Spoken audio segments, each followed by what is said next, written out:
So we're here with the happy doctor, Dr. Suresh Devnani, who's here at the H.E.R.Summit 2017. You have yet to give your talk, of course. We look forward to that tomorrow. We thank you, of course, Dr. Suresh Devnani, for coming here all the way from Singapore.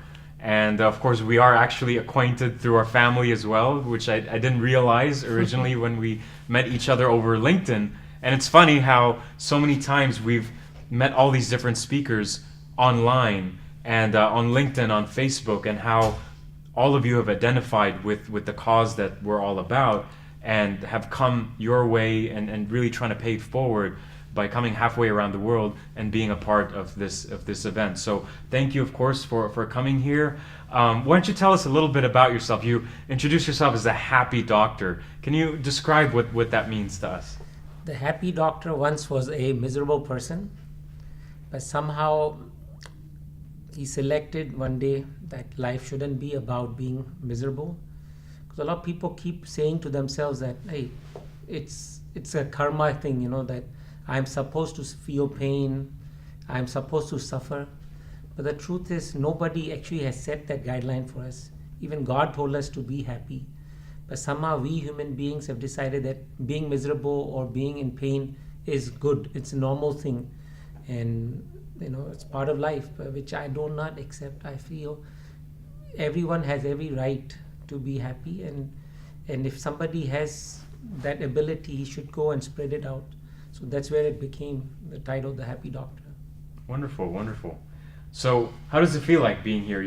You saw the fashion show yesterday. Today you saw a few amazing talks. You were exposed a little bit more to some of the issues perhaps that we as an organization are trying to deal with, and that some of the other speakers deal with as well. So what are your thoughts and emotions? Just share that with us. Definitely has been an inspiring event. It started with a blast yesterday from the fashion show. It shows there's serious talent out there, and everybody's having a social message out here that we do care about world problems and world issues. And it's amazing how you've got all this talent together in one event. Definitely, it could be even bigger, I'm sure, by next year, because it's never easy to put up the first event. And I think you've done an astronomical job, and you've really gotten talent, not from only US, but people from as far as Germany and Dubai and Singapore. So I'm really praising this event, and I'm sure it will have a bigger impact than we see right now. Thank you, thank you. Perhaps in Singapore as well, Yeah, right, in the future. Definitely. Using your background, in terms of being a medical doctor and sort of this philosophy you have of happiness and all, how would you place that next to all these terrible things that are happening around the world? So answer that in two ways, if you could.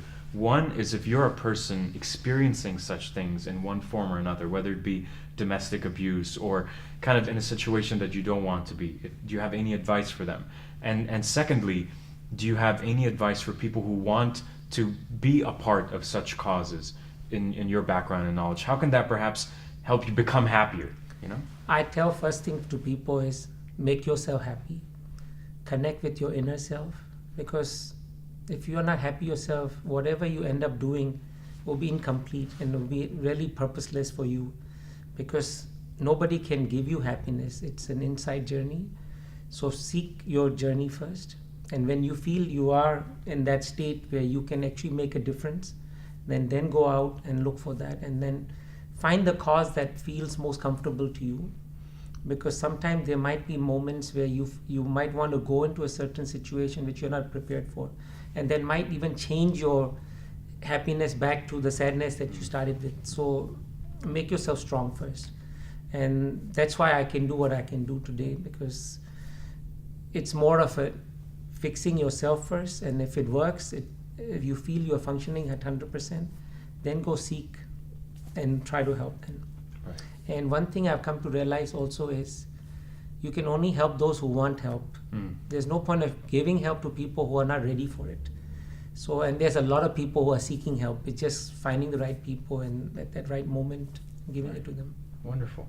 And yeah, I think you said it right? We have to find, it's like you can't give what you don't have. That's good. And indeed, happiness, joy, inner peace is something, if you want to share with the world, you need to have it yourself first. Otherwise, indeed, your actions would be incomplete, or despite the intentions, the consequences would perhaps be negative. So that was a great point. You're Indian, obviously, by nationality. Now you live in Singapore, and now you've visited here in the U.S., and of course you've been here before as well. So how do you compare all those different cultures and stuff? How would Singapore be different in terms of the U.S., in terms of people being happy and people helping others and being happy that way? So Singapore, India, the United States, what are your thoughts on that? Right now, there's actually a World Happiness Index out there. Oh, okay. And Singapore is lower than Dubai. Mm. And that's the strangest thing, where actually people's life is so much more fulfilled, but yet they feel incompleteness, because I think they're searching for something more than just happiness. They're looking for success. And I feel they're on the wrong path. In fact, US is not on the highest of all, but they are 17 on the happiness index versus Singapore, which is on the 25th, and Dubai is on 23. So you can understand that there is something of a mismatch with the people's mindset that they're seeking. And I guess it's all about money, success, and all that. That's where the missing link is. But even the countries like India, happiness is on the lower side, because what happens is most people are seeking happiness through things which are monetary gains, and that's why people are not as happy as they should be. But the countries with the higher happiness index, like Norway, Sweden, whereas everything's taken care of by the government in somewhat way, and the taxes are higher, people are happier because time is managed and in harmony with both work, home, life, which is crucial. I feel the only way we could improve people's life is when we improve home life. And when home life is improved, that comes to work, that improves the productivity at work. And the same goes back to home. So it's a cycle. So one has to create harmony with the second, so then it can be a cycle. Right. And when you are happy, somehow you spread happiness. So you allow the whole society to become happier. So I feel it's a global thing. And it has to be started with one individual, but it has to be one inspiring the next. Right. Great advice. Great advice. Again, as we've asked all the other speakers, there's probably a lot of people out there that would have really benefited from being here. And this is the purpose of the summit. What's going on now is just the beginning, right? It's not the end. So we want to follow up with everyone. We want people to know about who we are and what we do, and the amazing talent and speakers such as yourselves who are going to be consistently a part of our movement. So for the many people that will see this after the fact, what are some of your final message to them? Again, linking happiness with human rights and social responsibility. What are your final words there? My simple advice is, don't judge yourself and start accepting yourself for who you are. Because most people do not understand this element. That's why they are in that state where they are not happy, because we keep comparing ourselves. And the truth is, we have to understand that only with gratitude we can seek something deeper. We have to seek a deeper meaning of life. We were made different, but yet we are the same of the kind. And religion only divides us. We should use something that combines us, makes us one again, because we are all the same. And we should look at how we could benefit everybody. It should not be my journey, it should be our journey. Right. And that's what I feel this event from today onwards will inspire that to the next event that we have. And I'm sure through social media we can promote this event, even though for those guests who have not attended the event.